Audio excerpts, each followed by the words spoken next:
Hello everyone, welcome back to the channel. In this video, we will learn how we can join two paths together. So I have a file. I have already created one file join path.py and I'll show what I want to do. So this is the file location where my Python file is, and inside this folder only, we have another folder, my folder, and inside that we have example.txt. I want to access this file. For that, I need the path to this file, right?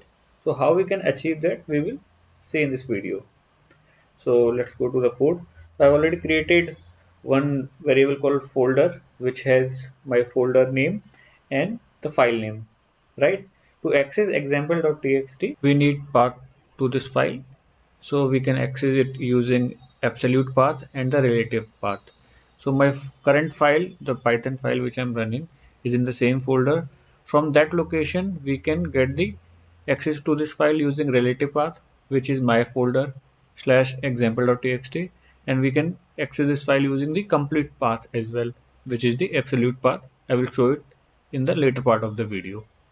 So I'll take a variable relative path. To get this path, what we can do, we can use join method of OS module. So I have already imported OS here. So inside this, we can write os.path.join.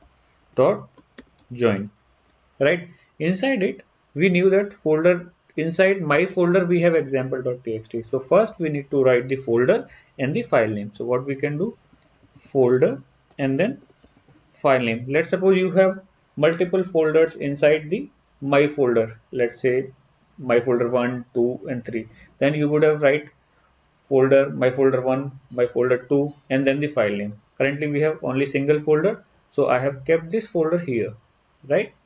So in the order we have to provide the path, right? So now if we print here, print relative path, right? And then here rel path. Control S, save this and run this. Now you can see we have got the relative path as my folder then example.txt. So this is my relative path. Now if you want to get the complete path, so how you can get that? You can use ABS path method. So absolute path is, you need to keep it inside the quotes, absolute path, and then what you can do, os dot path dot abs path, right? And then rel path we need to provide, right? Now run this. You can see we have got the path starting from D, right? So this is the complete whole path of this file. So you can access your file with these paths. Thank you.